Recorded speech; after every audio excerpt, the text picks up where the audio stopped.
Welcome to the Outer Realm with MicheleDerocher and Amelia Pisano. Airing live on the United Public Radio Network, 105.3 FM in New Orleans.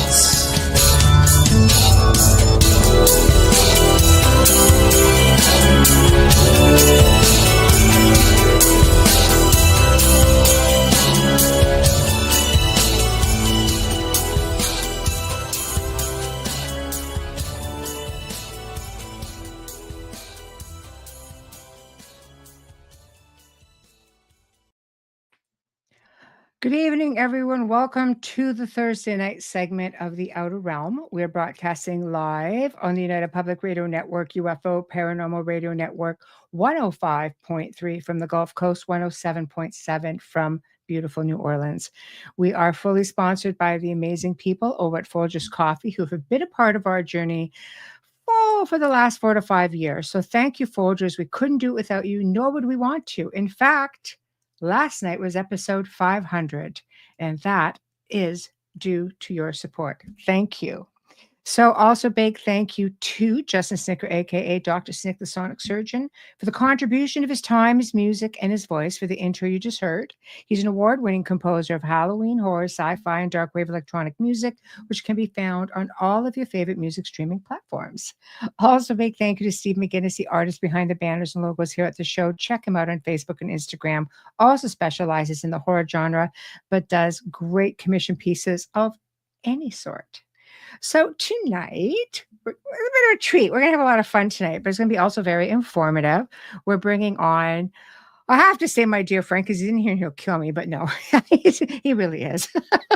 We kind of do a little bit of this, but we love each other, so it works. But anyway, UPRN owner, producer, and host Joe Montaldo joins us to discuss the influx of worldwide sighting of, I don't know, drones, UFOs, I'm trying to lump it together, UAPs and UFOs.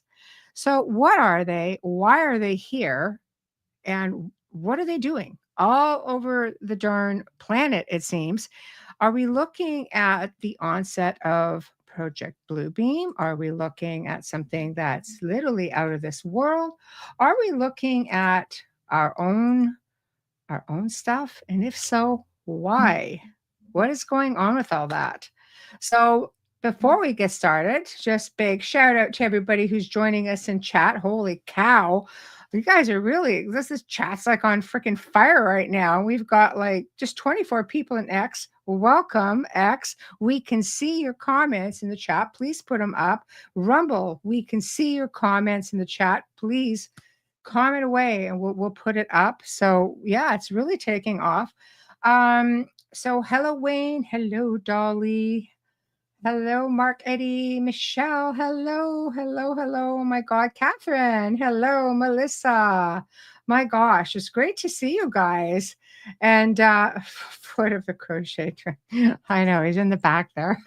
It's got to have his like one little thing in there. I'm just redoing things, so I was just trying to work around things. The chair he's on is bigger than the chair I'm on, so a little bit problematic. We just had a sighting in Eugene, Oregon. A couple of pilots seen lights, several of them on December 17th. See, this is happening. So what I've tried to do is as we go along, I went on X and got quite a few little videos. So I'll put them up and we can have a little look and see, and just to give us an example of what people are actually seeing out there. So without further ado, our grand poobah, Joe. See, y'all almost caught me surfing on the web. Well, is that for you, Bart? Hello, Bart. How are you tonight? We're going to use this voice on it. Oh, yeah, I know after the first show, I won't be able to recognize me. I won't have a beard or a mustache. Oh, boy. Yes. Oh, boy. Yes, I will look crazy. Great. Yes, I will look like one of them guys, you know. You never know. I don't quite know what that is. It's it's one of those movies where they stab you to death. Great. No, it's for a TV part. That's all I can say. That's good. Well, no, I'm hoping they change their mind, actually. No, I mean, I shave it off every 10 years anyway, but, you know, still. Well, It has to go from time to time. It's one of those things. What kind of trouble you been into?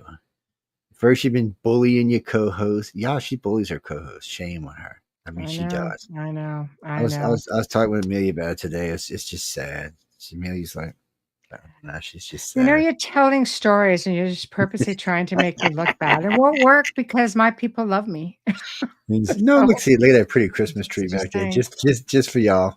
Yeah, yeah, There yeah. is a skull I, back there, but the skull's always back there. So yeah, Halloween, Christmas, it doesn't matter. Bob I the know. alien is always there. Yeah. Um, there's a lot of weird stuff flying around the sky. Wednesday night or last night, we were talking about it, and we were talking about stuff we'd seen in the past that looks like stuff that we see today, and versions of the Foo Fighters that look like they're the same versions in the 40s that are flying around today, which is kind of strange. And then there's all these weird drones that no one seems to give a what about. Mm, that's that's the thing. Yeah. That's the thing. They seem to care more about squirrels who are being held as pets and not in captivity, I don't. and demising those poor little things, disappearing those poor little things, and they do trying to figure out what this is all about. And why would you think that? Is it because maybe they're behind it, or do you think like I don't think they know who the hell's behind it. Is what the problem is. But for some reason, they're not perceiving it as a threat. But the drones they're talking about. So, ladies and gentlemen, when you hear us talk about drones, we're not talking about these little things you go buy at Walmart or whatever store you mm, shop at, Target or whoever it may be, whatever toy store you may get them from. These are no, these aren't even like the prospector drones are like 5,000-6,000. No, these are like 50, 60, 70, $80,000 drones. These mm, things are mini baby planes with no pilots in them that can fly all over the place. And you know mm, they're drones because they do have their starboard and aft lights. You'll see them blinking, blink, blink, blink, red and green, red and green, red and green, mm, red and green. So you know what they are, and then you can make it out by the lights that they're drones. But they're expensive drones. They're long range drones, which means they can be flown for hundreds of miles away. They don't necessarily have to be from that area to be there. mm, Now, we know the Chinese have been buying up a lot of land in the United States around military facilities and other stuff, so they could be flying them. Other mm, people could be flying them. People who just want to create anarchy could be flying them, or something else could be flying them. There are some groups that were doing this back, oh God, around 2016, 2018. They were flying mini drones to see if they could attract extraterrestrial craft by emulating some of the sounds or visions that people had said that they had experienced near a craft, but I don't mm. think it worked too well. In the 70s, they sent up a bunch of pink and green and blue clouds to try to get the UFOs to chase them. And So yeah, in saying that, I just want to back up one quick moment. You're not a stranger to this stuff because you served on the Nimitz. The Nimitz is no stranger to this sort of stuff either. You know, a lot of stuff out there in the open seas, right? yeah. Well, the Nimitz, all the pilots on the Nimitz have seen something. There's been Mhm, other exchanges on the Nimitz where the president was involved. There's been other exchanges where there were close encounters of other mhm, types. The Nimitz is just a crappy. Well, at the time it was a flagship. So when I mhm, served on it, it was a flagship. So it was always the one in the middle of everything, and it tended to attract a lot of attention. But mhm. it was in '83 is when the meeting when they said that the president was brought on board, and then there was a meeting with the UFOs. But the argument's always been did he land on the airplane that came in, or did he come off the UFO that landed on board the ship? There was always an argument about where the president actually came from. And So, question is, whose UFO was it? Was it otherworldly, or was it a reverse engineered? Was it one of oh no, it ours? from so when they talked about it. So first off, the Nimitz came to a complete stop. Okay, carriers, unless they're important, never come to a complete stop. It's just like a no rule. They just don't do it, especially Mhm. nuclear carriers. So it came to a complete stop. Everyone who said they either heard it or got a glimpse of it said it landed on the front part of the carrier ahead of the conning tower, and when it did, the ship did this. That's big and heavy. So yeah, it's big Mm. and heavy, and they said it hung over both sides of the carrier. So I was kind of like, well, yeah, that's kind of big, man. That's pretty big. Yeah. I mean, most people describe the ship was still kind of listing forward. So I imagine Mhm. for sailors, it was a creepy feeling. And it went on for a while, and then whatever happened, whatever meetings happened, and then the ship left, and then helicopter came in and took the president off. I think it was a helicopter, that's probably what it was. But and it was funny. There was no ritz and glamour. It wasn't like the president, like they, usually a dignitary comes by, everybody gets in dress uniforms, they get out on the deck, they stretch out all over the place. Everybody's saluting and stuff. There was none of that went on. And all I remember is we were 2 days out of port. And there was a rumor floating around, everybody's going to have to sign this.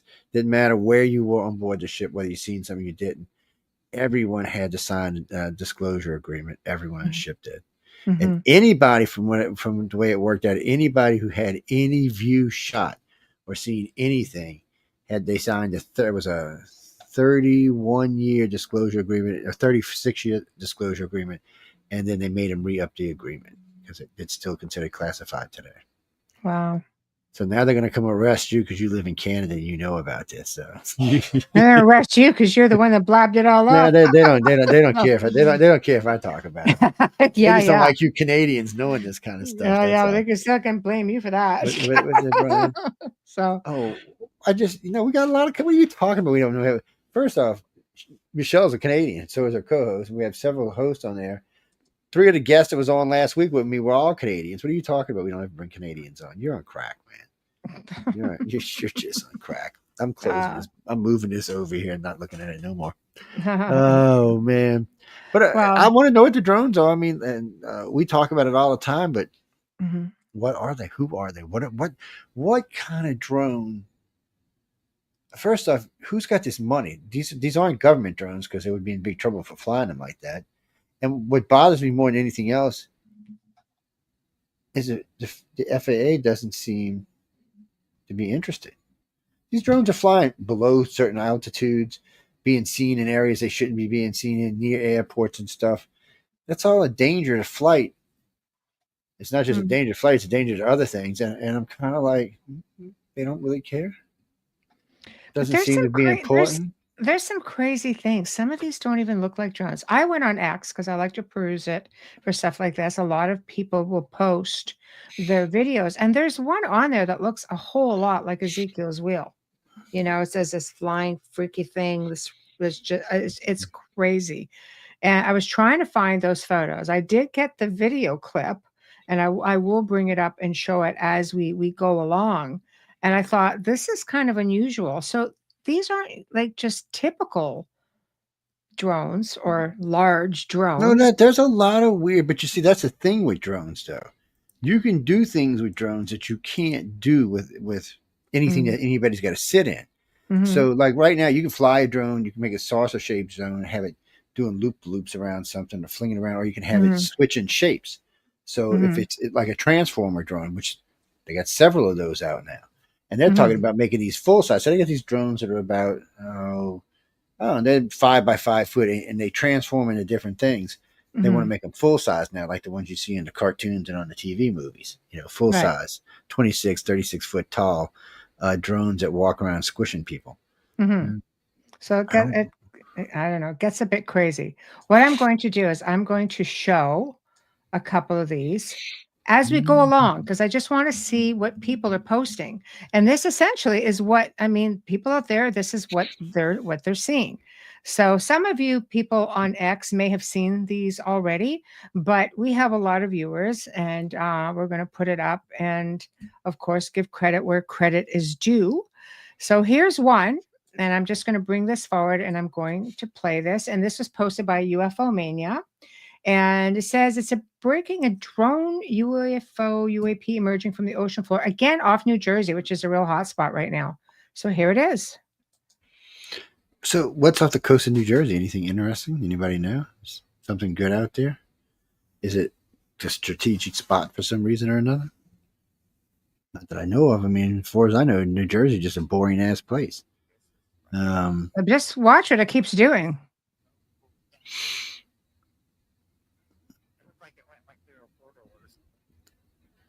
It's just rolling its little happy self around. So I don't know. I mean, that's not a typical drone, but it is a UAP. It's unidentified. It could be. It could be fireball. It could be a fireball. It could be ball lightning. It's a couple things it could be. Ball lightning, by the way, is wicked looking. Yes. So the very first time I ever seen ball of lightning, I seen it in a swamp, and it was probably about 10 by 10, and it was going through the trees, and it was really Mm-hmm. creepy looking. And then we were near a railroad track one time, and there was one out there that was about this big around, and it Mm-hmm. was popping and dancing and jumping from track to track. And then it got on the electric wires and going across the top and was just rolling down. It was just so wicked looking. Mm-hmm. I mean, when you looked at it, you think it's got to be some ET. I mean, it wasn't. It was just a phenomenon, but Mm-hmm. it was Yeah. weird to watch, people. I mean, if I hadn't had done research, I'd have probably thought it was some kind of weird something coming to get us, but it Well, was creepy. there are all kinds of different ones. I'm going to show you. Here's one, and you tell me if you've ever seen a drone like this. So I'm going to put it up. I'm going to get it playing again. Credit goes to Enki. So it's a huge UAP footage on a highway near, this is in Beijing, okay? That is nothing I've seen before. More reports coming in from New Jersey. Okay, so here we go. Let's just play this one.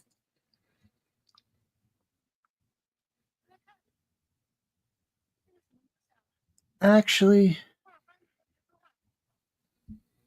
I'm not 100% sure. It looks like it's ascending. Looks like Well, so I on don't some know. of the Chinese pieces that come down from space, they Mhm. have marker lights on because they usually come down at night.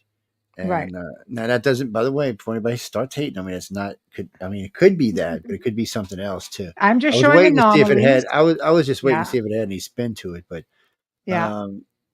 what for anybody who writes to me about debunking stuff, that's how I got my start in the field, right? Debunking people, because there were Uh-oh. so many people that was easy to debunk.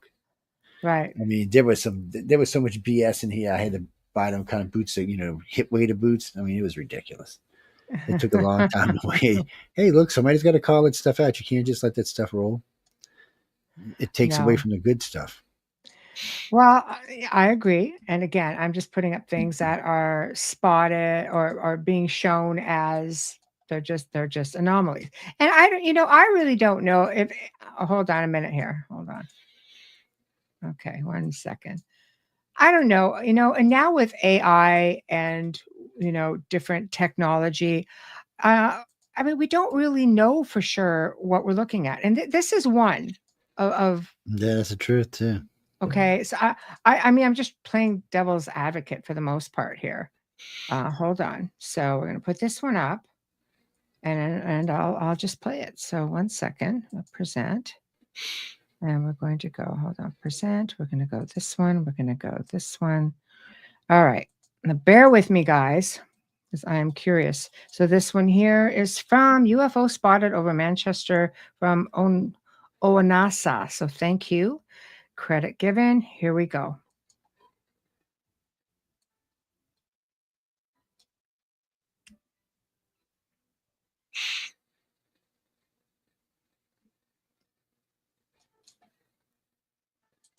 I don't know. Thoughts?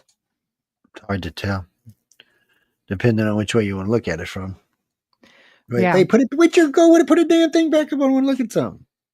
All right. All right. Oh, Don't be hostile. God I darn know. it. I Gosh feel darn for you. it. Okay. I know you're probably driving through You have no administration. clue. There it is. So what do I you want? know. Want me to, That's what scares me. do you want me to play it? It looks No, like it's no, being no. taken from a window. Okay, so I Um, just put it on full screen so I can actually see what's going on. Okay. Go ahead. So y'all know that, ladies and gentlemen, when you're watching, there's a little thing down there. You can hit the little square and it goes full screen so you can see it. Mm-hmm. And okay, go ahead and play it. Okay. 1 second. Let me just back it up a second. Here we go. Okay. Right. Yeah, that's kind of familiar. So it's definitely a saucer.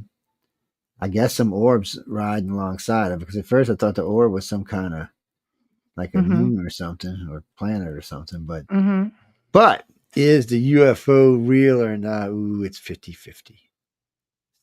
Something about the way the bottom lit up reminded me of something I had seen before. Mm-hmm. Doesn't mean it's fake, people. It just means it's 50-50. Mm-hmm. I would say it's a 50% chance it's AI.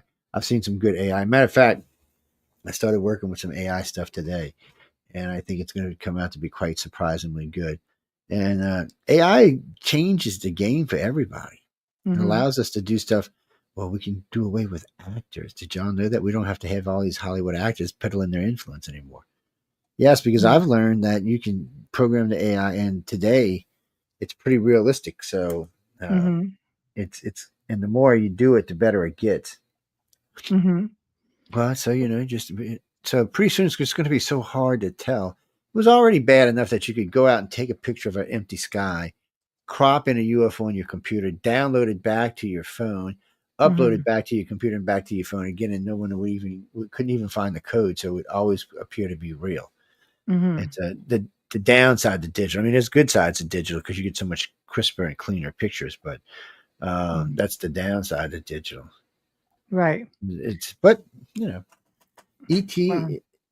ET. Somebody asked me just a little while ago, why would ET want to have anything to do with us backwater, back ass planet? Now we are Mhm. backwatered. I can't argue with that. We're way out. We're not even on a spiral arm. We're actually a little ways Mhm. away from it, just sitting in empty space, basically. Where they say, "Yeah, we're chilling, we're chilling." I don't even know how anybody finds us unless they're looking for us. So why would any ET really have an interest in us? I mean, really, technologically, I mean, we're just now getting interesting Yeah. to our own selves. I couldn't tell if we're getting interesting to them or not, but to our own selves, we are. Mhm. It's Mhm. it's to the point where I don't. There has to be maybe something more that we're just not seeing, something we're missing. Well, I mean, you've seen all kinds of crafts. I mean, you have iCar. Tell us about iCar, and then before we continue on, because I want people to know, like, this is not your first kick at the can. You've been in this field for what, 30, 40 years? Yes, well, I can tell you this. When I got in this field, this beard was a pretty brown color, Mhm. and I mean it's a pretty brown color. Now you see what it is. Um, I've been in the field. I hate to even admit this, almost 40 years, and I've been with iCar for 30. I Mhm. was with MUFON for about 10, Mhm. and you learn a lot. I mean, there's a lot. There's a lot. There's just so much of it. There's so many people who have the need to fake stuff. Mhm. And when there's so much good stuff out there. But I got a question for everybody who's listening. Tell me why you can't find as many pictures today of new stuff as you could even in the 90s or the 80s or the 70s. Because Mhm. everybody has a phone, everybody has a camera now. Mhm. It's just a matter of. Mhm. Now, I know a lot of times things startle you and you don't instantly take a picture because, like today, some helicopter came rattling my house apart and I didn't have my camera, my phone with me, so I didn't get a picture. But still, in all, there's so many more people. There's a billion phones out there, 2 billion Mhm. phones. Everyone's got a camera. Why aren't we seeing more and better pictures of UFOs? We're Mhm. seeing drones and all sorts of other stuff, but why aren't we seeing alien craft? Mhm. Does anybody know why? Is there maybe only certain people can see alien craft? Is that what it is? I don't know. Gotta be a reason, though, because we know they're out there flying around because there's lots of video of them out there. It's Mhm. just, and when somebody tells you it's too real to be true, always keep that in mind because sometimes it's too good to be true. When you look at something and you're like, oh, I don't know, man, that's really, I mean, wow, that's really, really, really good. And Mhm. then, instantly part of your brain's like, that's a hoax. That's a hoax. Even though Mhm. it's not, sometimes it's not. Every now and then you get something lucky. Mhm. I'll pull something up in a minute, but it's, Hmm. what the hell So was that? what you're saying essentially is only certain people who can see these. So if that being the case, I mean, people who are posting these, there are multiple witnesses, but there have been cases. I know you and I've talked about this on other shows. There are cases where you have an entire crowd of people standing around with the sighting, and not everybody essentially is Well, seeing it. so we'll do some big examples to make it easy on everybody. I know a lot of y'all listening tonight have heard of the Phoenix Lights, right? Phoenix Lights, pretty famous. Lynn Mm-hmm. Key is really famous, good friend, I like her. Mm-hmm. So Phoenix has, I think, 2 million people living in it. It's a lot of people. So Mm-hmm. not only were these things seen in real time, they were actually broadcasted over the news waves. So a question, I think maybe 8,000 people saw. Mm-hmm. Why is that? What happened to the other 2 million people, and then the people living in the valley and the surrounding area?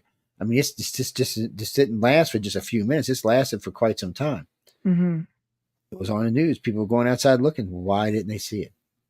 Mm-hmm. Why did only the people along the mountain ridge see it and a few other select people?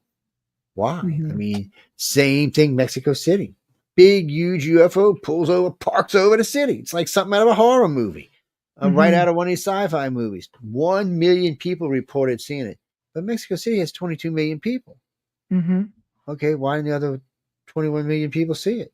I mean, it was on the news. They were doing it live on the news. I mean, the mayor got on TV because he was seeing it. He was watching, sitting underneath the thing, talking about it. And people are walking around like, why is that? Mhm.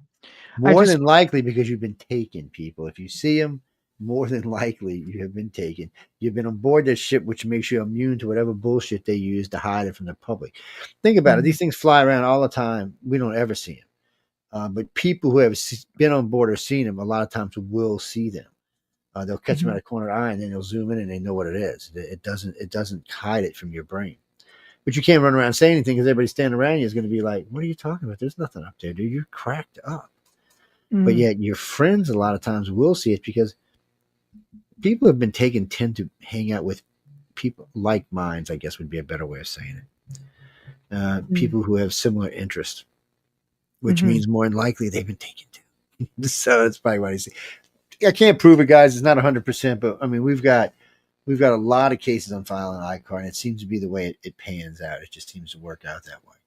I Mhm. mean, it's like psychic abilities. Everybody always tells me everybody's got psychic abilities. I know Michelle believes that. She tells me it all the time. But it's not true, and I can prove it. You don't understand. I want everyone to have psychic abilities because if everyone has them, the more people that have them, the faster we mature, the faster our abilities mature, the more we learn, the more we can use. And Mhm. eventually we'll even develop telekinesis. But there's a problem. Mhm. And people, this is easy. Go get some Mhm. cookies or some brownies or something. Go to your local mall. Ask them if you can set up and you want to do psychic testing in the mall. Okay. Put up a little sign. You'll be surprised. You get an easy 100 people a day. Easy. We've done Mhm. this many times, probably more than 50, 100 times. So you go and you set it up and you do the simple one. You do the colored card test. This is 101 baby ESP. Okay. You can't get any easier than this. So you put them down there, you sit the person individual, and you ask them which card. Two colors. I'm gonna tell you. I'm gonna tell you the color of the cards. I'm even gonna give you a break and not make you fish the color out. I'm gonna tell you it's blue and red. Which one's which? Mhm. 95% of people never get it right. They don't even get 50-50 right. It's kind of sad. It's like the kind of people when you flip a quarter, flip a quarter, flip a quarter, you should always get it 50% right. Well, that never happens that way. You Ah, either go over on the John makes a good point. Calcified pineal glands, very hard. it's so you get all of these other people out there that's supposed to have them but really don't. And there's other coincidental things about psychic abilities. Mhm. All contactees have them. Mhm. So is it something to do with their original contact way back in the day with their gifts and it's only inside that particular breeding group? We also know, and you don't have to take my word for this, thanks to the Air Force and the Navy, we know this for a fact, that RH negative people tend to have more improved and better abilities when it comes to telepathic and empathic abilities. Their words. So in 2020, 2000, I'm sorry, NASA and the Air Force ended their programs with people like Ed Dames with remote viewing, which served them well. So we don't want to hate on remote viewing. It just wasn't what they needed. Remote viewing was great. You could see a silo in a place somewhere. You could figure out where it was, but it's not the same as a telepath who could see the same thing, but he also could see the individual typing in a code and stuff like that. It's a much more refined type of doing it. So Mm. they started recruiting openly, looking for people with these abilities. They still recruit, by the way. And in a Mm. couple of their studies you could find, because sometimes they'll show up in places like Las Vegas, sometimes they'll even show up at UFO conferences, even ghost conferences or things like Dragon Con and stuff like that. They'll show up. Mm. And it's just, I mean, they're looking for telepaths, empaths. They Mm. want, because one of the best ways to fix someone's memory is to use an empath or a telepath. You use sodium amytal, sodium pentothal, a good hypnosis, and someone who can do a passive scan. You can put anything you want in anybody's head, and they'll never know the difference ever. They'll just think that's the way it was. Mm. Unless they're really extremely strong-willed, which some contactees are, because it's been done to them too much. But Mhm. who knows if all of this is true? Just could all be what do they call it, poppycock over there on the other side of Mm. the pond. Justin says he finds the RH blood interesting, and they're coming up with more It's and freaky. more theories on that. Do you want to touch on that? Yes, it's a freaky thing. So no one knows. I've talked to so many hemoglobin. God, blinky darn it, hematologists about this, that they can't actually figure out. They say between 25 and 55,000 years ago, Rh negative showed up. So before we even get into that, so you do realize, people, before that time, okay, everyone was brown eyed, brown haired, and brown skinned. There was just one pretty much even group of people across the planet.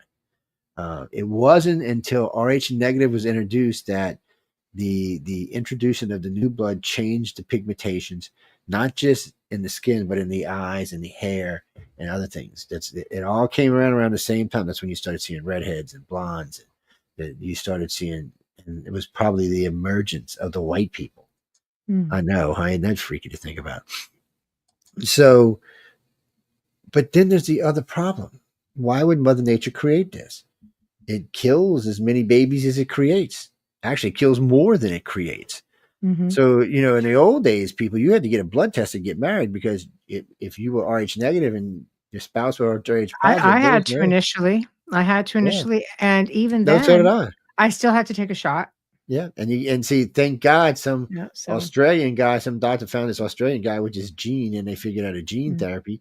So mhm. now, yeah, if you got Rh negative and you are married to an Rh positive, you can't have babies now. But No, because the mother's body, isn't it fascinating? We think about it, will reject and yes, kill it will eat it. the Yeah, fetus. Yeah. the positive will kill the negative, and Mm, out it goes. But see, all of a sudden now, Rh negative is 15-16% of the population and growing. Why is mhm, that? So that's going to keep, that's not going to change. Rh negative, well, O negative is the mm, universal donor. Where that just out of the blue, mm, we got a universal donor. How the hell did that happen? Before that, there was no such thing as but I think the more important part is Rh negative, especially O negative, is the purest form of blood known to man. It's where all of our hematological research comes from, all of it. So mm, without that mutation, how many ever thousands of years ago this was, we would not be as healthy as a species as we are today. Plus, thanks to Rh negative, hospitals don't have to keep tons of supplies of blood. They can keep one in stock and just change the plasma when needed. So it's a big difference. No, Rh negative people can only, O negative people can only take O negative blood. Everybody else can take their blood, but they can only take Rh negative blood. mhm, O negative blood. If they take anything else, it'll kill them. mhm, So technically, they're rare, because everybody always tells you, "Well, AB is the rarest, Joe. You're crazy." Well, no, AB can take O negative. So O mhm, negative is 7% of the population. So 7 plus 1.5 is 8.5. So no, they're not the rarest. mhm. Rh negative is because they can only take their own blood. Just a comment on Justin, with your girlfriend. Yeah, she just has to take a shot. Yeah, Absolutely, she can. I'm Rh negative. I've had 3. that's all you Yeah, got to do is take the shot. yeah. It works great. I mean, it's a thing that works. But if you go by what the military says, the likelihood that your child's going to be telepathic or empathic if they're Rh negative is 75% more likely. Mhm. And most of the famous psychics were Rh negative. I don't know what it is. It's probably just an evolution of certain genes from one to the other. Stuff that the Rh positive was already trying to evolve. For some reason, when it switched, when the gene switched, it increased its abilities. Mm. Don't ask me. I'm not a doctor. Look, there's a big study about this on the ICAR site. I mean, it's a huge one. Mhm. It's just, who knows? Who knows? Because no one can come up with a plausible explanation for why this mutation started. Mhm. And no one can explain why the majority of people who said they've had contact are Rh negative. I mean, it's like 65%. And I mean, remember, Rh negative is only 15% of the world population. So the amount of contactees should only be 15%, but they're not. They're 65%. And amongst that 65%, almost 50% of them are O negative. It's creepy weird. It almost Mhm. feels like somebody back 50,000 years ago decided we're going to genetically create our own strain of humans to offset the other one. Mhm. Maybe there's some kind of gene that will work. Maybe something's going to happen to the O positives. Hmm. Rh negatives did not seem to have as much problem with COVID. Well, the rarest blood in the world is the golden blood. There may only be 400 people, if that, in the entire world. I'd be out That there draining it. I'd go. look I'd that just go up. knock them out and It's say, there. Yeah, it's there. Look it up. Look it up. yeah. I feel for those people because there is nobody to give them blood. And when you only have maybe 400, at least at the time I researched this a couple of years ago, maybe there are more now, maybe there were less. Oh no, they can have Rh negative blood. They just change the And plasma. they, That's all they do. Yeah, that's the universal donor for everybody. It doesn't matter. I Doesn't know matter one how person rare. who was a golden blood. Yeah. It's something to do with the way the Rh negative is made. It allows them to manipulate it, so it Mhm. can be turned into the other bloods. It's interesting technology, and it's kind of old technology. Really, it's not even that new of a technology. Mm. It's but that's the thing. No one can explain where it came from. No one can explain why so many people who say they're being taken have this blood type. No one can explain why so many people in the world have this blood type that are in places of power or musicians or authors or writers or it's insane. It's the ratio is not right. So when you go back and you look, well, it's not just that. People think of green or blue eyes. Mhm. Think about how many. When you think about famous people, think about how many of them have blue or green eyes versus brown eyes, and brown eyes is 80% of the world's population. Mhm. So why is that so? And why do so many world leaders have colored eyes? And why do those eye colors change? Mhm. So you got to figure that out, peeps. Mhm. It's something about those people that are different from everybody else. Mhm. Their personalities are different. Their attitudes are different. They look at the world differently. Is it good or bad? Ooh, I don't know. Dolly, what's his name? Lloyd Pye thinks that Neanderthal is what developed into Bigfoot. He, Interesting. I don't know if you know who Lloyd Pye is. Was a cryptozoologist, a pretty famous Mhm. one too. He's the one who did the child skull, the alien child skull. He's the one who had possession of it. He's the one who Mhm. had all the testing done on it before the family took it back. He did Mhm. all that work on it. Rest in peace, Lloyd. I hope you found something up there that told you the truth. But no, he always had a good theory on how Neanderthal was partially outbred by Cro-Magnon, and then Mhm. it bred with something else, and then it bred into what we consider Bigfoot today. Mhm. And by the Mhm. way, people argue about Bigfoot. There's Bigfoot that's just some thing walking around a swamp, just Bigfoot that's supposed to be an ET. I mean, you get into that Mhm. stuff, it gets crazy. No, Well, I'm gonna eat Bigfoot, y'all. So you have to get into like a lot of the quantum stuff as well. I mean, there's a lot of, orbs and shadow people seen around Bigfoot. There's a lot. There have been whistleblowers who have claimed that they have seen Bigfoot in different underground bases. ever since I said I carry cloves of garlic and lemon around when I'm hunting, Bigfoot doesn't bother me anymore. They're like, It's because you smell more than them. yes, because they know I'm going to eat them if I see them. That's all I'm saying. I'm going to shoot them and cook them right there in the Don't woods. even, You know, don't even. you Yeah, got no. to swamp. Look, they got wild shallots It's from the swamp, illegal wild to kill a mushrooms. Bigfoot in a lot of states. It ain't Louisiana, girl. No, you guys say I'll just say I found an alligator got him. I just came up on him after the alligator got him. Well, the Honey Island Swamp Monster's supposed to be back. They're making a big deal of it the other day. Honey Island Swamp Monster's back. I'm like, really? Where the hell has it been? On vacation? I'm always up in the Honey Island Swamp. I was up in there when I was a kid. Place is crazily mhm. spooky, weird, scary. That is where you know who is actually really buried.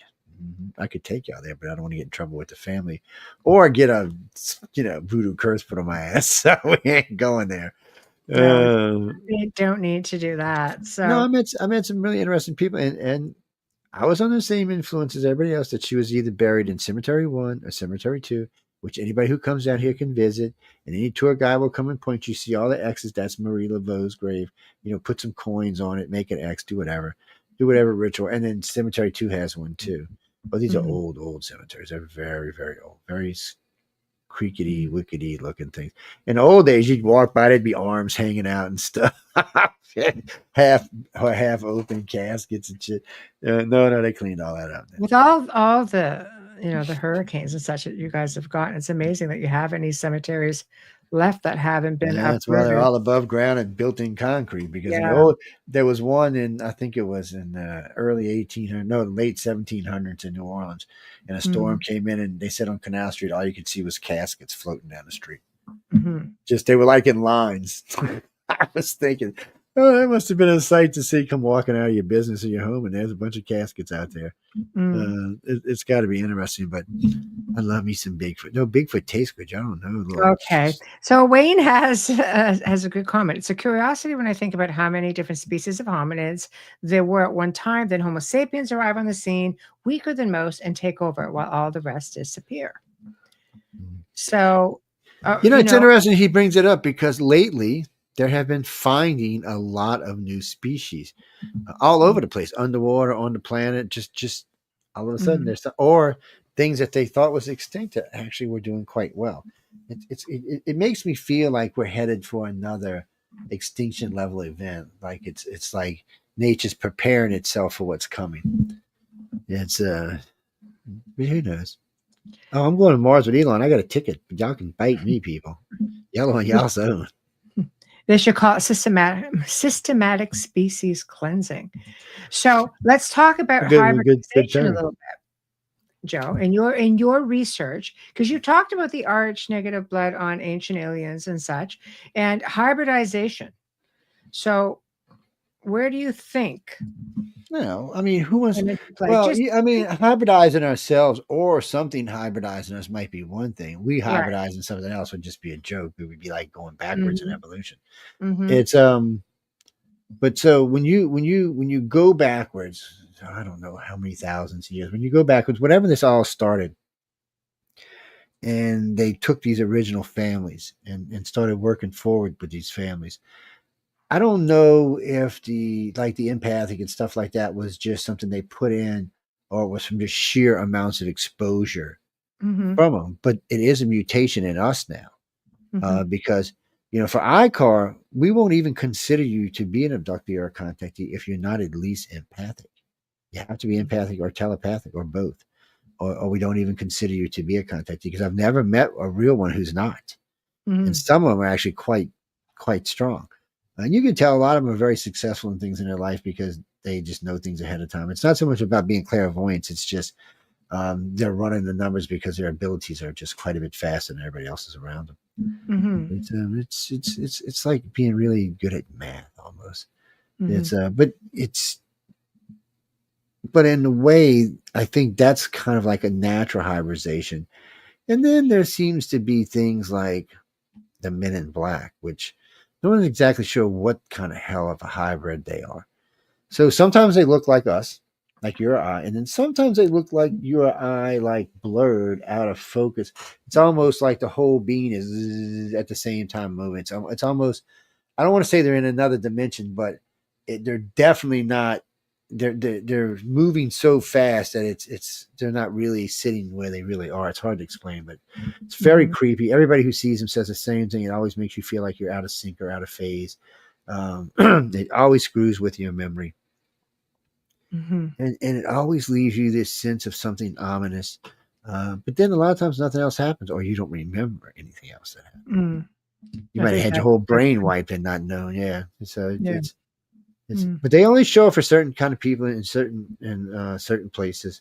It's weird. They don't mess with all contactees, but I do think sometimes that they're interested in MILABs, certain MILABs that the government's interested in. Or I hate to use the word the government because it's not the government's, but whoever it is that controls all of that, they seem to be interested in that as well. Or they keep tabs on it, might be a better way. Then there's supposed to be a rogue group of grays out there. No one knows what the hell they're doing.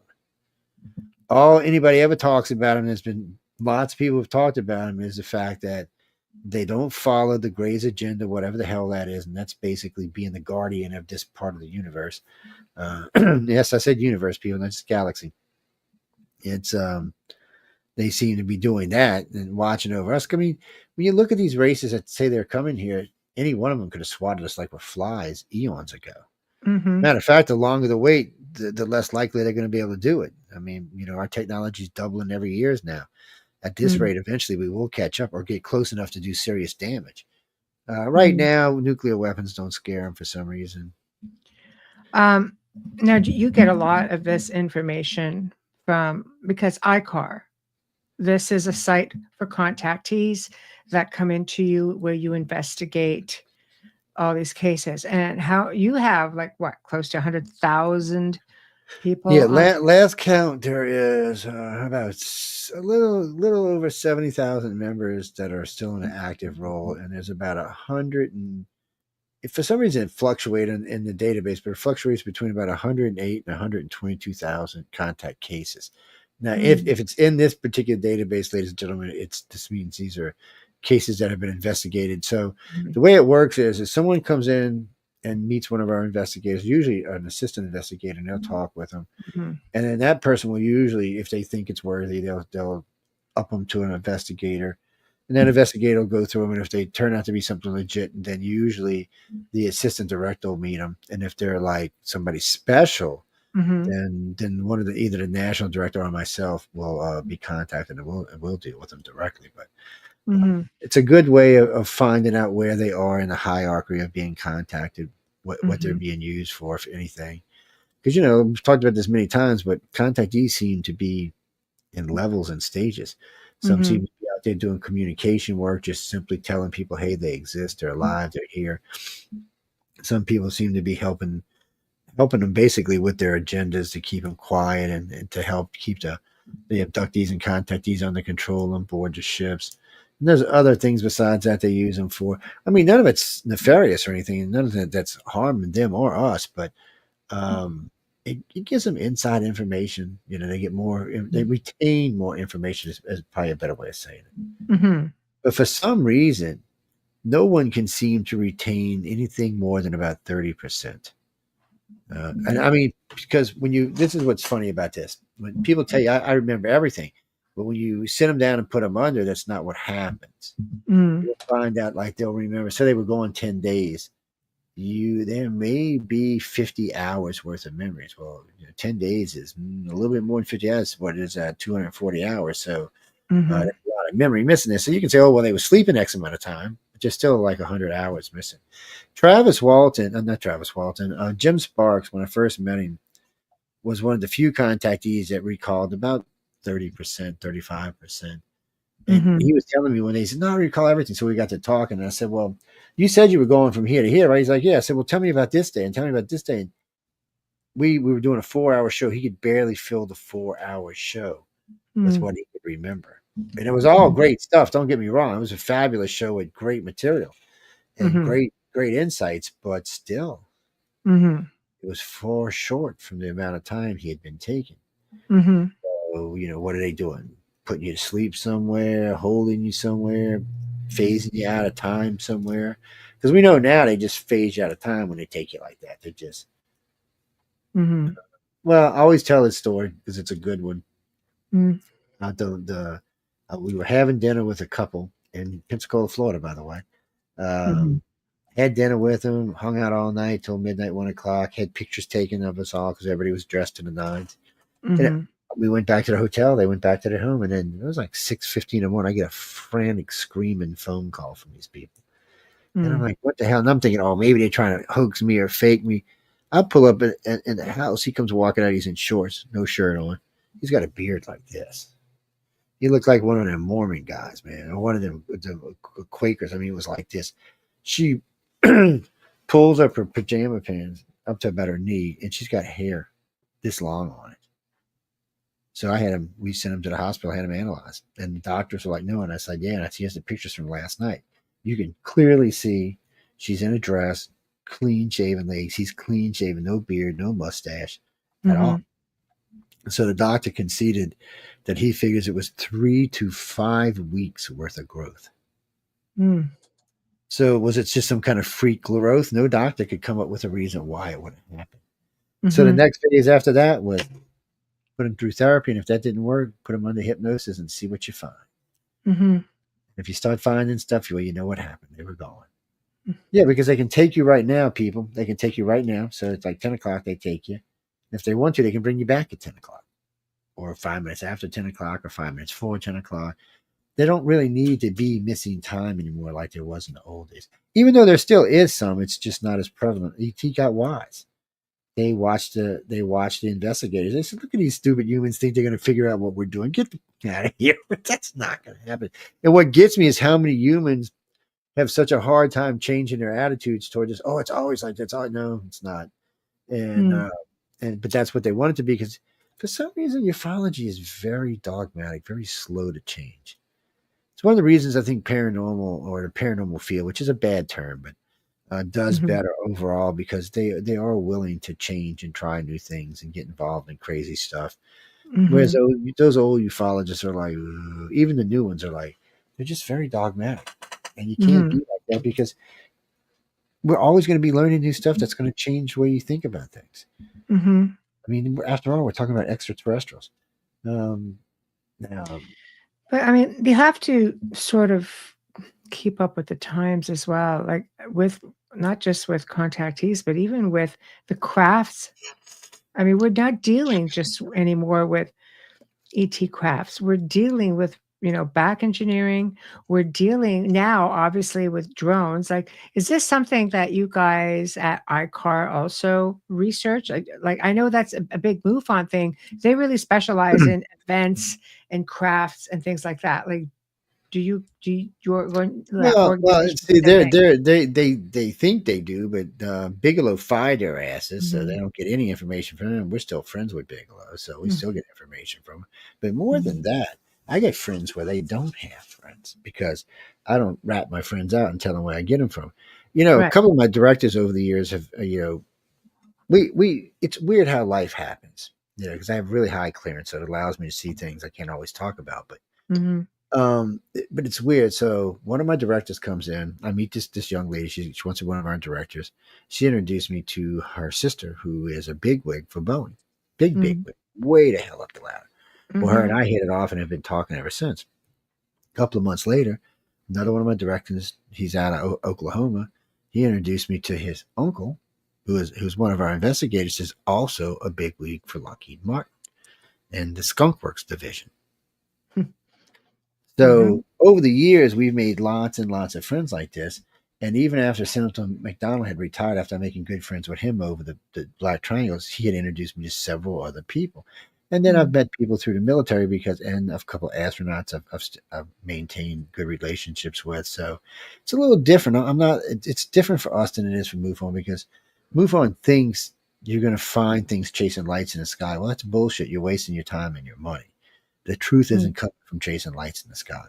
And by the way, Steve Miss said, if you listen, I love you and I will back you anytime you talk about anything, but we're not getting the truth from chasing lights in the sky. Chasing Congress, maybe. Chasing the lights in the sky, no. Uh, Mhm. you've got to have some type of tangible proof. Look at Congress. Congress is asking all these questions, and what did Congress come away from with all their sessions? A big fat zero. Yeah, let's talk about the latest disclosure. Stephen Bissett is coming on next month He's to so to go over that again because he's very passionate about it and he's he is very very diligent. passionate, and he's very cute too. It's I love So, he's like this on his cheek. what did you take out of it as I a laughed my ass off is what I did. I was like, so the first one to me was just trying to get Dr. Greer some brownie points, because Dr. Greer's got these big theories on on dimensional beings, and he wants to say Mm, that's where these aliens come from. And then the Koresh guy kept saying, "Oh, we've got 75 of them and 100 aliens, and every other time they come through the portal, they crash one of their ships." I'm thinking, really? So this has been going on for 100,000 years. They've been doing this or more. mm, Come on, do you really think they're that ignorant? I think after the first 50, 60, maybe 100 ships they lost, they might have stopped. Or after they mm, lost all those other aliens, they might have stopped. And I don't even explain the rest of the aliens that are here on the planet. So I hear stuff like that. And then the worst part for them guys is this. Well, a friend of a friend of a friend of a friend of a friend of a friend of a friend of a friend of a friend told me I'm a spy. Jesus. So I'm a spy, so I know these are true, because each one, it doesn't matter if it's true or not. By the time it started from friend one to where it got to you, if it was true, it's been exaggerated out of its freaking marble. So Mhm. it just, there was no firsthand witnesses other than the pilots, and all the pilots could tell you was Whatever this is, it's not ours. That's all they Mhm. could tell you because it simply isn't ours. Okay, so Mhm. we will fast forward to the new one. Da, da, da, da, da, da. So I'm listening to these three witnesses. So first guy up is a what? He's a what is he? A publisher? No, he's an author. And I'm listening to the guy, and I'm thinking, okay, he's talking. He's talking a good talk. And I'm Mhm. thinking, you don't know what the Blake you're talking about. And then the other two were even worse. Well, the science guy who wanted to sort of prove it was there, but yet debunk it at the same time was confusing. I was like, "What are you doing, dude? You're your own worst enemy. Shut up and go sit down somewhere." Mhm. My problem is, even with those three, it was still the same thing. A friend of a friend of a friend told me. Mhm. None of them had firsthand information. So when you're talking about something as important as extraterrestrials or extraterrestrial contact or extraterrestrial craft, you need what? You need firsthand information. You need the guy who runs Area 51 to come stand in front of you and say, "Oh yeah, you know what? Bob's Laura sport model is real, and this is where it's parked, and this is what it looks like, and this is what it can Mhm. do." And we have been able to get some technology from it, and sort of kind of backwards engineer because some of the stuff we still don't Mhm. understand, but some of it we do, like microchips and wiring and other things. But no, that's not what they get. They get second rate nobodies. Mhm. Now, there has been some skiff things that have been interesting, and I know that because it's part of one. But the thing of it is, Mhm. those are all classified things, people where they can come in and just sit down and ask you. So my same thing is, and I submit this to my own self. If you're going to do this, the first thing you should ask them to do is have Quantico send over a polygrapher, because I got the best ones in the country. Have Mhm. them hook you up to the polygraph for the entire interview, however long it takes, and let them do that. And that way, when you ask a question, and the Nancy lady goes like, he's pointing over there, the guy's like, he's telling the truth. Or Mhm. when the Pentagon goes, really, that can't be true, and he's like, he's telling the truth. So it eliminates a lot of bullshit out of the way. So at least then Congress get some information. But like a lot of stuff, I know they couldn't absorb it anyway. They have no base to understand it. They'd have to spend 5, 10 years doing research like we have just to get into where we are on all of this. I mean, I could go in Mhm. there and tell them tomorrow, oh yeah, ET exists, and this is what they're doing, this is why they're here, this is why they're here, and this is why y'all can't mess with them because simply we're just not there yet. And Mhm. or why they haven't wiped us out or why they haven't enlightened us. Because that's also the two biggest things in the field. They're here to Mhm. enlighten us. Do you feel enlightened, Michelle? I'm always enlightened. Yes. Do you really feel enlightened, Miss? I live Maybe under bit Trudeau's bit command. grumpy, but I'm still enlightened. Miss, I live with Trudeau. Not me and you, Wayne. I'm Mhm. talking about the real Okay, deal. that's another show, man. I'm just saying. Not gonna be this one.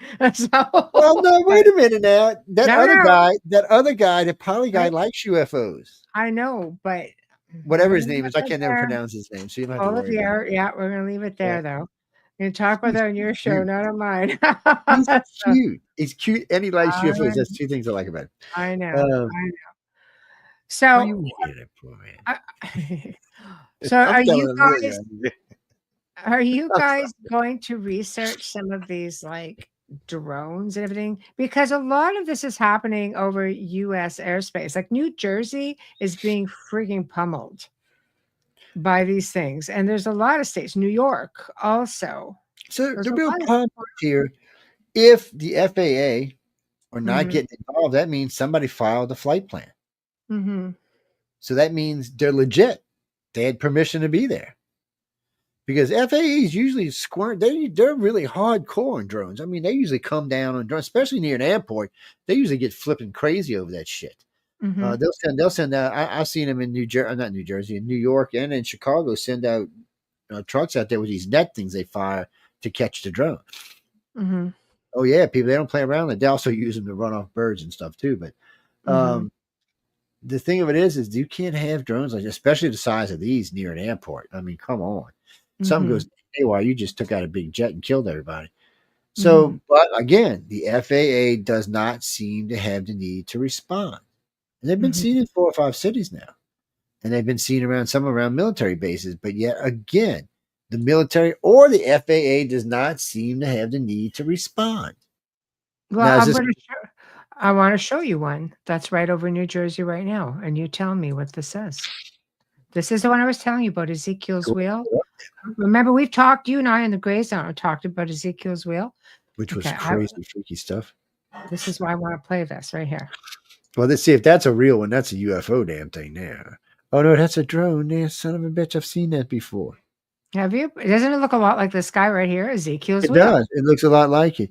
But I've actually seen that drone before. For that one, right? So at New Year's last year, they had that.